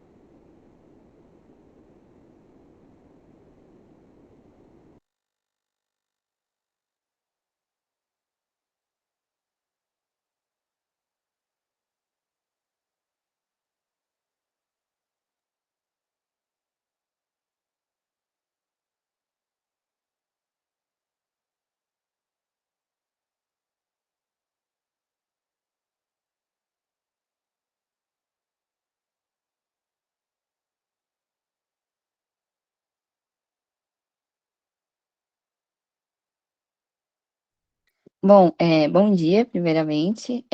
Eu sou a Vitória Fernandes, sou estudante do Instituto Federal de São Miguel Paulista. E o meu projeto tem como título, né, Os Jovens e o Direito à Literatura Negra, lendo o quarto de despejo em escolas da Zona Leste paulistana. E o meu orientador é o professor Leonardo Alves da Cunha Carvalho, professor de Sociologia do Campus São Miguel Paulista. Bom, num panorama geral, eu vou falar um pouco como que a pesquisa surgiu, né, a hipótese da pesquisa, a metodologia, a revisão bibliográfica que foi feita, um pouco sobre como a gente está fazendo a coleta de dados e alguns pontos de destaque que a gente notou até agora, e as nossas referências bibliográficas. Bom, antes de falar propriamente dita dessa pesquisa, vale ressaltar que a pesquisa desse ano é resultado de um desdobramento da pesquisa que foi feita ano passado, a qual também foi bolsista, que se chama Maria Firmina dos Reis e Carolina Maria de Jesus em sala de aula, mapeando estratégias didáticas, perfis docentes e impacto na formação estudantil. E aí eu vou ressaltar um pouco por que eu quis fazer essa pesquisa, né? Ambas as escritoras eu nunca tinha ouvido falar. Vale ressaltar também que o projeto de pesquisa do ano passado surgiu também através de uma iniciativa de um projeto de extensão chamado Pedagogia Antirracista no Chão da Escola, e que eram desenvolvidas oficinas. Quando eu comecei a pesquisar, eu não tinha dimensão dessas duas escritoras, porque eu nunca tinha ouvido falar no meu ensino fundamental. A Maria Firmina dos Reis é uma escritora do século XIX, e a Carolina Maria de Jesus é uma escritora do século XX, né? E aí, quando eu comecei a pesquisar, eu tomei dimensão da importância dessas personalidades, principalmente quando eu descobri, assim, que foi um grande boom, que a Maria Firmina dos Reis foi uma das primeiras pessoas a construir, né, no Brasil, no povoado de Massaricó, no Maranhão, uma escola mista para meninos e meninas. Então, assim, eu não tinha dimensão disso, que foi uma figura tão importante, eu nunca tinha escutado, né? Então, isso foi um grande boom na minha cabeça no momento que eu estava estudando. E eu falei, nossa, por que essas personalidades não são estudadas? Porque eu nunca ouvi falar dessas mulheres, né? Tipo, qual é o lugar que essas mulheres têm dentro do ensino? Tipo, então, foram momentos assim que eu percebi a dimensão dessas personalidades. E aí, essa pesquisa procurou investigar como que eram as abordagens feitas, né, dentro do ensino, do ensino fundamental. E aí, por ser um ano pandêmico, né, a gente teve algumas dificuldades, mas a gente mapeou, né, iniciativas pedagógicas em que essas escritoras estavam sendo trabalhadas e começou a procurar entender como elas eram trabalhadas, né. E aí, um dos métodos que a gente utilizou foi entrevistas qualitativas semi-estruturadas com 4 docentes. E aí a gente entendeu, né, como que essas escritoras eram trabalhadas, tipo, um dos principais pontos é que elas são trabalhadas principalmente na área de linguagens, mas normalmente quando elas aparecem não tem tanta profundidade, né? Então, foi um dos pontos, assim, que foi destacado, né? E, enfim. E aí, trazendo para pesquisa esse ano, né, a gente quis aprofundar, já que a gente foi tentar entender como que elas eram trabalhadas, a gente agora quer entender como que esses jovens, né, recebem a obra dessas escritoras. E aí eu estou trabalhando especificamente com a Carolina Maria de Jesus, com a obra dela Quarto de Despejo, o Diário de uma Favelada. E aí eu trabalho com 2 grupos de leitura de jovens de escola pública, do ensino fundamental da Zona Leste. E, além de entender qual é o impacto desse livro, eu também quero entender como que a leitura de uma obra inteira é vivenciada por eles. Porque uma coisa que a gente foi estudada é que no ensino fundamental a gente não tem a presença de leituras de obras inteiras. Normalmente sempre é um trecho, um pedacinho, assim. Então, como que eles lidam com essa leitura completa? Então, foi um dos pontos, assim.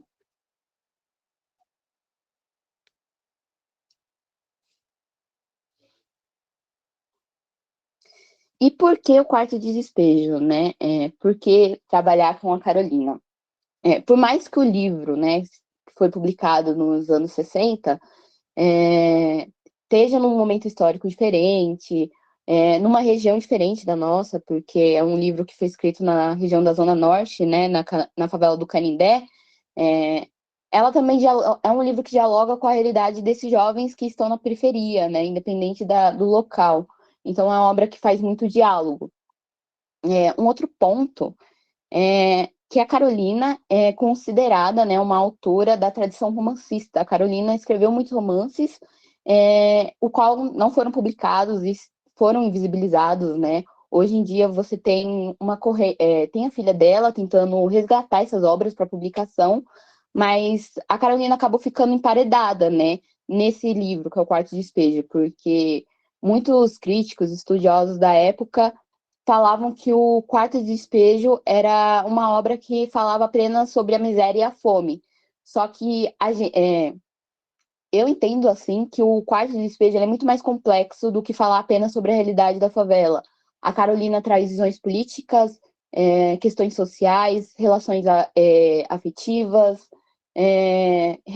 questões sobre vida e morte. Então, é uma obra muito mais complexa do que as pessoas, do que esses críticos falavam na época, né? Que fez ela ficar emparedada em uma obra só. E aí, um outro ponto é que esse ano, esse livro foi considerado como um dos livros mais importantes para entender a história do Brasil. Ele ficou em primeiro lugar, com 29 indicações, é uma matéria da Arte da Folha, né? E é considerado um livro muito importante entre os 200 livros que entendem, né, procuram explicar a história brasileira. E a metodologia, só um ponto que eu acho que eu destaquei, não destaquei ainda, foi que essa questão da leitura por inteiro é uma coisa que a gente faz dentro do projeto. Então, quando a gente estuda essas escritoras, a gente entende que não só a biografia dela basta para entender a escritora, a gente precisa ler a obra. Então, no ano passado, a gente leu Úrsula, Gurpeva e a Escrava, da Maria Firmina dos Reis, e Quarto de Despejo, da Carolina. E esse ano a gente está fazendo, além dos estudos do Quarto de Despejo, o estudo de um livro da Eliane Alves Cruz, que é Água de Barrela. Então, a gente está vendo que, no nosso ponto de vista, como que um livro por inteiro, né, é importante, e a gente vai entender o impacto na vida desses estudantes também. Como metodologia, a gente separou alguns passos, né, que é a revisão bibliográfica. A gente estudou 3 autores, né, a gente estudou a Fernanda Rodrigues, a gente estudou uma tese dela, que é o Corpo de Romances de Autoras Negras Brasileiras, o qual a Carolina cita, né, a gente estudou um trecho dessa tese dela. O Antônio Cândido, a gente estudou o texto Direito à Literatura, e o livro da Michelle Petit, que é Os Jovens e a Leitura, uma nova perspectiva. E aí, com essa revisão bibliográfica, ao mesmo tempo, a gente vai fazendo a construção do clube de leitura. E aí, os clubes de leitura estão em andamento, né, em ambas as escolas.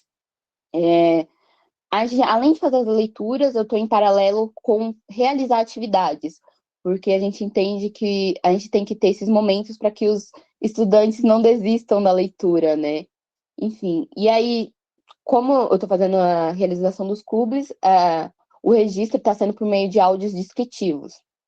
Depois a gente vai realizar, após os clubes de leitura acabar, uma comparação entre ambos, e a gente quer fazer uma devolutiva para ambas as escolas. E aí, eu vou destacar um ponto, que é a revisão bibliográfica, que especificamente é sobre esse livro, Jovens da Leitura, da Michelle Petit. Ela é uma escritora, né, antropóloga e pesquisadora do Laboratório de Dinâmicas Sociais e Recomposição dos Espaços, uma escritora francesa. E essa obra, ela é 4 aulas ministradas para o público brasileiro, e ela vai falar como que se dá as práticas de leitura dentro das bibliotecas da periferia da França. Então, ela dialoga e como que esses jovens que estão dentro da biblioteca, quais são as múltiplas relações que eles têm com o livro. Dentro desse estudo, a gente ressaltou uns 3 pontos principais. E quais são eles, né? A leitura como meio de autoconstrução. Então, quando eu leio, quando eu exerço esse lado leitor meu, eu tenho mais propriedade do que eu falo. Eu tenho propriedade das histórias que eu vou contar e dos textos que eu vou escrever. Então, isso é uma coisa muito importante, ter propriedade do que a gente fala e do que a gente conta, né? Tem muito isso. Acho que está relacionado até com uma escritora que é uma escritora negra chamada nigeriana, Chimamanda Adichie, que ela fala sobre como contar a sua história para que ela não se torne única. Além disso, a gente entende que nesse processo de autoconstruir, o livro ajuda a gente a nomear coisas que a gente não consegue descrever em maioria dos momentos, né? Então, às vezes, uma situação, um sentimento, e tá interligado com isso, né? Além de promover a criação de mundos. Ou seja, quando eu leio, eu consigo imaginar vários mundos. Então, esses mundos que a gente imagina tá relacionado até com um segredo. Então, tipo, é um lugar que ninguém tem acesso, ninguém consegue me repreender, nem meus amigos, nem meus pais, nem os professores. É um lugar que eu consigo imaginar, independente de qualquer coisa, é um lugar só meu. Além disso, é como se fosse uma construção de edifício, né? Tipo, esse lugar que é só meu, esse espaço, é construído como um edifício, são várias camadas, né?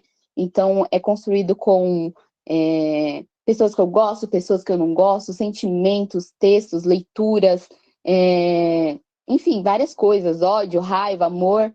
É uma construção e ela forma isso, né? Uma autoconstrução de si que explica quem você é.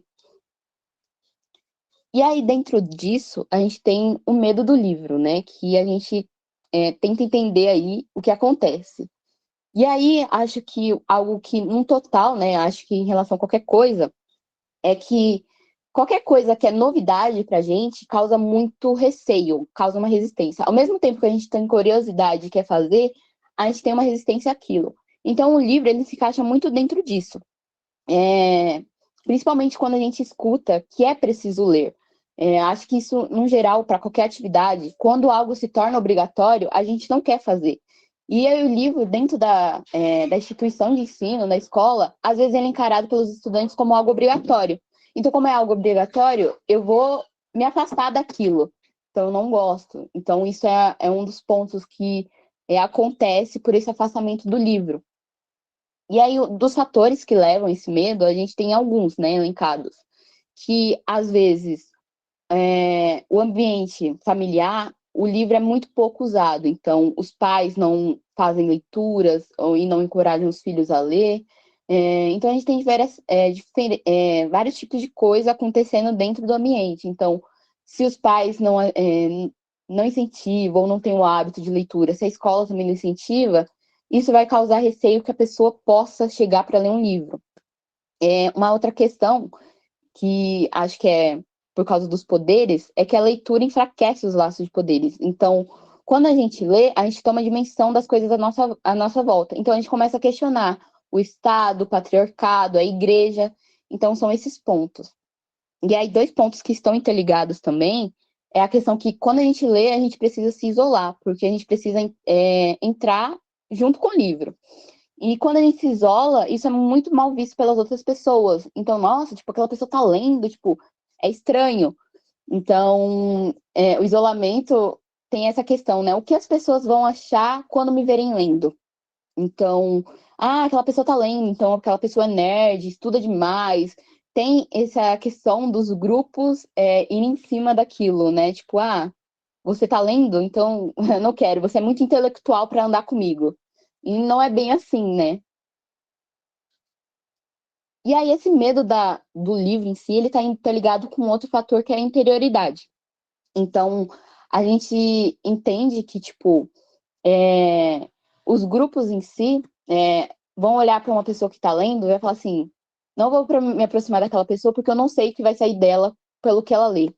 Então, como eu não consigo visualizar quem é aquela pessoa, eu não vou me aproximar.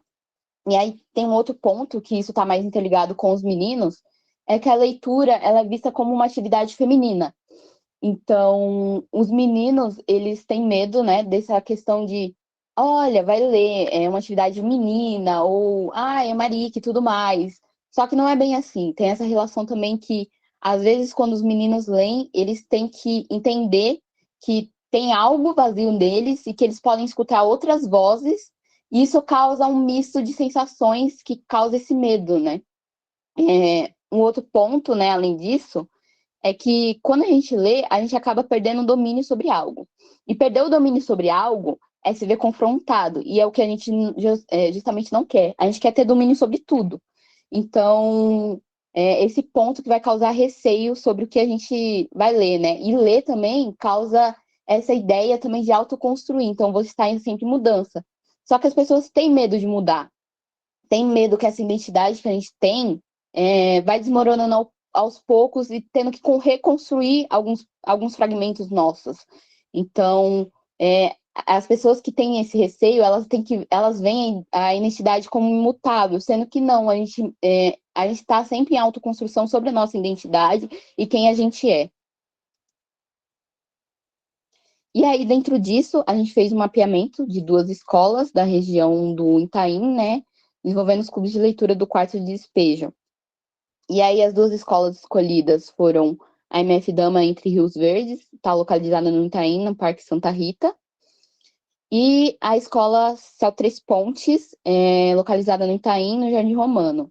Inclusive, essa pintura que está esboçada ali no quadrinho pequeno, tá com a foto de imagem de 3 escritores, que é a Conceição Evaristo, a Carolina Maria de Jesus e o Abdias Nascimento. E isso é um projeto de muralistas de São Miguel Paulista, que eles estavam levando para os prédios personalidades que não são reconhecidas pela sociedade em si, né? E justamente o Céu Três Pontes ganhou uma pintura da Carolina Maria de Jesus. E aí, só destacando esse ponto. E aí, os pontos de destaques que foi observado até agora, né? O clube ainda está em andamento, a gente não apresentou nenhum resultado, é que a leitura vai puxar algumas coisas desses estudantes. Então, o primeiro ponto é a relação com a família, né? Então, eu vou destacar uma coisa, tipo, como que a minha família lida com a leitura? Tipo, a minha avó lê, mas a minha mãe não lê. O meu irmão, por exemplo, tem uma das estudantes que fala, olha, eu leio, mas meus irmãos têm um pouco aversão à leitura. Então, eu tento puxar eles para alguns tipos de leitura para que eles possam se interessar. Então, é um dos pontos, assim, esse núcleo familiar. O outro é o conteúdo escolar. Então, muita coisa que eles veem no quarto de despejo, eles falam, olha, eu vi isso na escola. Então, quando a gente fala de favela, então eles falam, olha, eu vi como que é a construção da favela dentro da matéria de história, como que a palavra da favela surgiu, eu vi isso. Então, eles conseguem estabelecer relações com alguns conteúdos que não propriamente trabalham a Carolina, né? Outra coisa é pensar no lugar onde eles estão, né? A origem, terceiro ponto. Então, refletir como a periferia, né, tem as suas múltiplas perspectivas e como que a periferia tem seus estereótipos e os estigmas criados pelos outros. Então, olha, eu sou, por exemplo, da periferia, eu sou da favela, às vezes é muito mal visto. Ou também pensar na infraestrutura do seu local. Então, olha, aqui falta isso, aqui falta aquilo, falta um centro cultural. Então, eles começam a pensar no seu próprio lugar. E aí, o quarto ponto é a questão da identidade. Então, principalmente a Carolina faz isso, né? Eu sou da favela, eu sou maloca mesmo, então é uma das coisas que ela fala. Então, ela reafirma esse lugar dela, ela fala, eu sou uma escritora negra, e isso é um ponto, assim, que é muito importante para alguns estudantes. E aí, o quinto ponto é a questão de gênero, né? Como que isso reflete dentro neles, né? Então, tem pontos, por exemplo, a Carolina ressalta muito isso. Na periferia, na favela, a maioria das famílias são chefiadas por mulheres. Então, qual a importância da mulher ali? Uma mulher negra que trabalha, que vai alimentar os seus filhos, como que ela contribui para o ambiente e para a sociedade.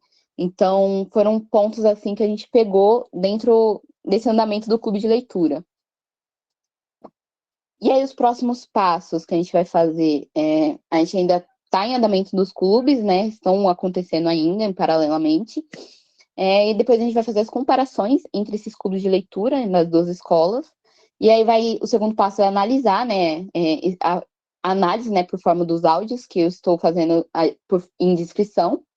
E aí o terceiro passo é a formulação de conclusões.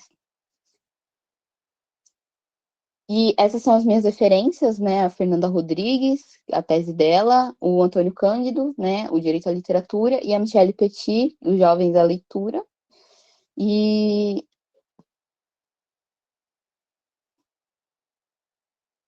é isso, eu agradeço pela atenção. Qualquer dúvida, tem os contatos, e-mails, né? Tanto meu como do orientador, e muito obrigada. Vitória, a gente que agradece, e aí eu deixo aberto também, se alguém quiser fazer alguma pergunta.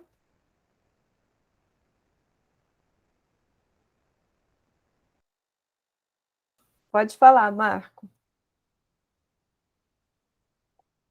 Quero parabenizar pelo trabalho de pesquisa, e eu estou bastante surpreso de ver que cada dia que passa, mesmo contra, como uma forma de resistência, né, a cidadania vai tomando parte da população, né, e principalmente dos mais jovens, né.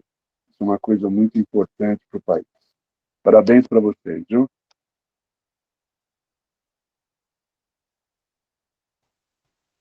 Pessoal, algum integrante do grupo 4 chegou, por um acaso? É o grupo que vai apresentar corrida de vetores? Bom, pelo jeito ninguém chegou.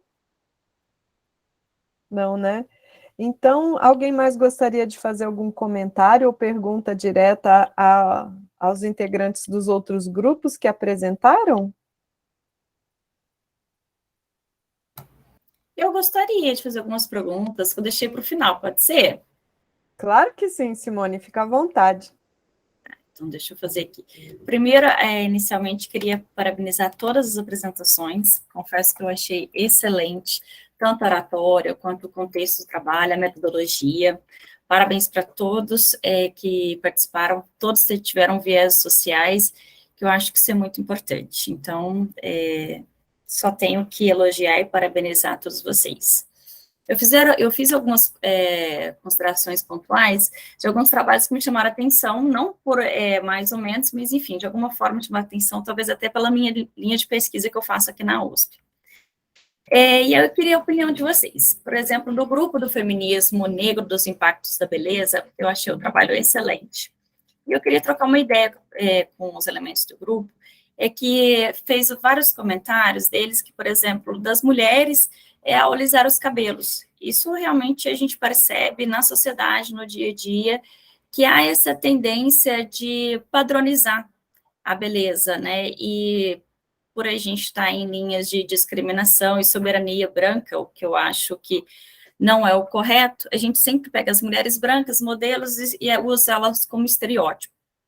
E aí minha pergunta as mulheres negras, quando, por exemplo, elas alisam esses cabelos, será que elas não estariam colaborando para esse estereótipo da mulher branca e aumentando cada vez mais esse processo discriminatório e o racismo?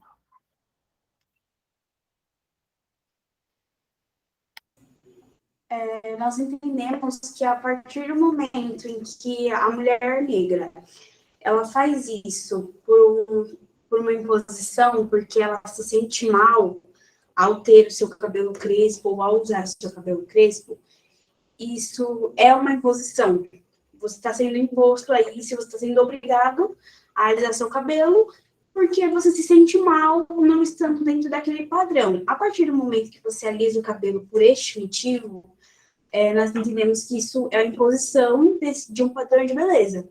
Mas como eu falei, isso foi abordado dentro do nosso projeto, que muitas pessoas entendem que a partir do movimento feminista negro, todas as mulheres negras são obrigadas a usar os seus cabelos naturais, porque está tendo esse movimento de transição, as pessoas estão começando a fazer transição capilar, usar seus cabelos naturais, como eles realmente são, e muita gente acha que com esse movimento, com a crescente mudança que vem acontecendo, todas as mulheres negras são obrigadas a fazer isso.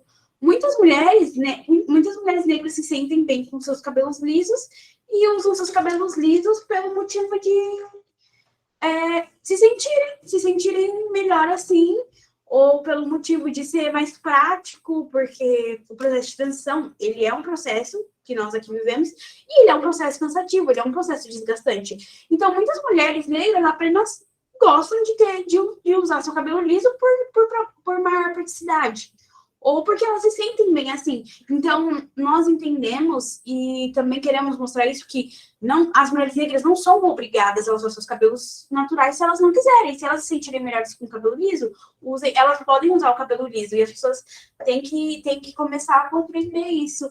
Mas é assim que a gente pensa, a partir do momento que isso é imposto, que a pessoa está fazendo isso por uma pressão social, sim, isso influencia, isso contribui para a imposição desse movimento, para a imposição desse padrão. E a partir do momento que ela faz isso porque ela se sente bem, não seria assim. É uma questão de identidade, né, também, é uma questão de assumir a sua identidade. Existem vários olhares para isso. É isso. Obrigada, Helena, excelente resposta, de verdade. É a famosa liberdade de escolha, né, que vocês estão... É muito interessante isso, obrigada, viu? E só uma consideração do Bauman, que eu sou apaixonada em Bauman, teve um trabalho que falou das latinhas, né, eu pesquiso bastante Bauman, e a liberdade, eu não sei se a pessoa usou o livro, foi Modernidade Líquida que a pessoa utilizou? Eu sei que ela utilizou Bauman na referência, mas eu não lembro se foi Modernidade Líquida, foi? Então, não foi Modernidade Líquida, a gente usou Vida para o Consumo, a transformação de pessoas e mercadoria. Ah, tá. Então, não sei, talvez se seria cabível a pergunta, porque a pergunta era referente à modernidade líquida, daquelas relações de consumo, se bem que esse livro também fala bastante das relações de consumo entre o descarte.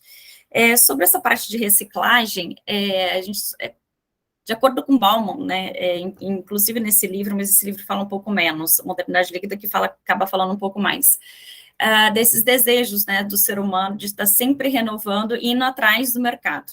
O ser humano, ele se tornou-se uma mercadoria, deixou de ser humano, e sim a mercadoria em si, por meio dos seus desejos, das suas satisfações. E a reciclagem, pelo menos até, ela está cada vez mais adentrando nas nossas vidas, por várias razões, e uma delas também seria até a preservação do meio ambiente, contradiz, né, o processo de reciclagem contradiz a mentalidade de Bauman, porque é um elemento desencadeador desse processo de desejos, né, de querer o novo, de estar sempre em tecnologias novas, a modernidade, tudo chegando em ponta, acabou de fazer, você está lá pegando, e a reciclagem não, né, você pega aquilo, você transforma no novo, mas não proveniente de algo que, por exemplo, venha de uma origem em que o mercado não considera como um top, porque o mercado ele ainda tem esse viés um pouco diferenciado. O que você acha em relação a esse conflito, desse mal-estar entre consumo e esse descarte, até sobre o viés de Bauman? Não sei se o trabalho de vocês pegou um pouco essa perspectiva. Oi, sim, então, a gente não consegue falar sobre reciclagem sem falar sobre o consumo, né? Então, foi esse ponto que a gente trouxe para o nosso trabalho e a gente abordou no nosso referencial teórico. Nossa revisão de literatura, a gente usou muito Bauman para poder exemplificar para as pessoas de onde é que vem, por que a gente precisa reciclar, porque se a gente não reciclar, isso vai causar impacto no meio ambiente e a gente vai prejudicar não só a terra onde a gente vive, a gente vai prejudicar nós mesmos, porque nós vivemos nela, nós estamos nela, e nela que nós formamos as nossas relações e tudo mais. Então, a gente falou sobre o consumismo, a gente fez uma relação entre o consumismo e a reciclagem, porque as pessoas, elas estão, como você já disse, em busca de novo, e não porque aquilo que elas tinham virou velho, mas porque por uma renovação, por estar na moda, né? Então, lança algo novo.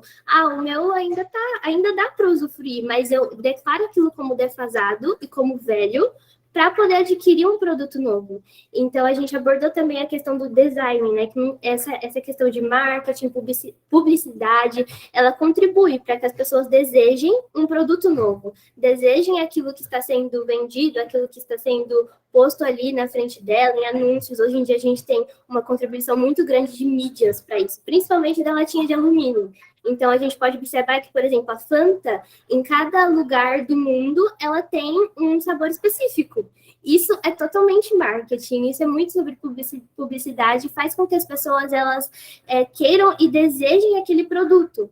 E fazendo com que desse jeito desencadeie um consumo desenfreado. E muitas vezes a gente não para pensar. Tipo, será que eu estou fazendo descarte consciente? Nossa pesquisa a gente abordou que muito disso está relacionado que as pessoas elas sabem que a reciclagem ela é importante, mas não encontram na sua vida, no seu dia a dia, uma abertura para isso, porque demanda tempo, você tem que ficar lavando aquilo que você vai reciclar, então demanda espaço, chega um tempo que de tanto você acumular reciclados vai tomar um espaço da sua casa, então demanda esse cuidado. Então muitas pessoas consideram importante, mas por ignorância, por não saber como faz, ou falta de tempo, acaba não fazendo. Então a gente abordou esse ponto, né, do consumismo e da reciclagem, que acaba gerando uma dicotomia, né, de abastecimento versus demanda, porque a gente não tem uma demanda tão grande de recursos naturais para suprir o tanto de consumo que a gente tem no mundo. Então, a reciclagem, ela entra ali como uma resolução viável para esse problema. As latinhas, como elas são 100% recicláveis, então a gente viu que a reciclagem ela contribui muito nesse processo. Então, é isso.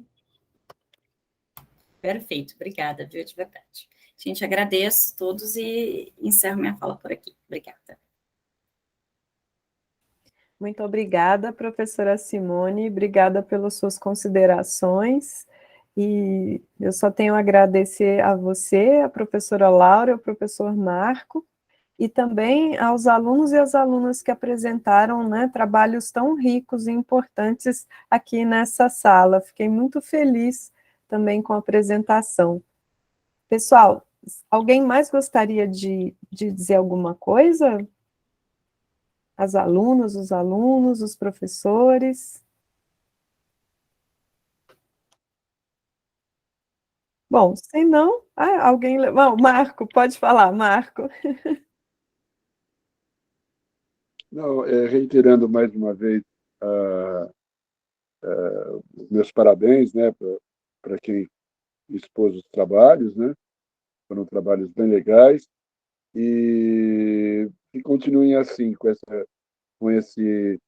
essa força e com essa determinação. Parabéns a vocês. Laura também levantou a mão? Não, também, é só para parabenizar, e eu deixei alguns comentários nas avaliações para o grupo, né? Eu não sei se vocês terão acesso, né? Mas os comentários eram tanto para o grupo da Vitória, né, Vitória Fernandes, para a Helena, e etc., né? Uma recomendação do livro da Djamila Ribeiro, tá bom? Se vocês não tiverem acesso, era essa recomendação, tá bom?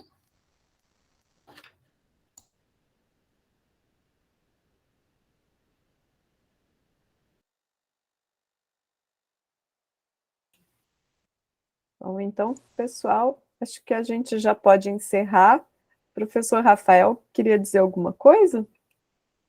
Eu também gostaria muito de agradecer todos os trabalhos, todos os apresentadores, todos os convidados, né, orientadores que também vieram prestigiar seus alunos, e eu acho que é isso, em nome da organização, a gente gostaria muito de agradecer a todos os trabalhos apresentados, realmente foram de muita qualidade, né, e a gente realmente fica muito orgulhoso dos nossos alunos que estão apresentando trabalhos tão bons assim, a gente vê que realmente a gente tem um papel fundamental, a educação tem um papel fundamental na construção da nossa sociedade, né. Ivana, eu acho que seria isso. Você quer encerrar? Então tudo bem. Mais uma vez agradeço a todos e todas, e a gente já pode encerrar, então. Obrigada, pessoal. Parabéns. Obrigado a todos. Obrigada. Obrigado, Obrigada, gente. Obrigada, tchau, tchau. Tchau, pessoal. Obrigada.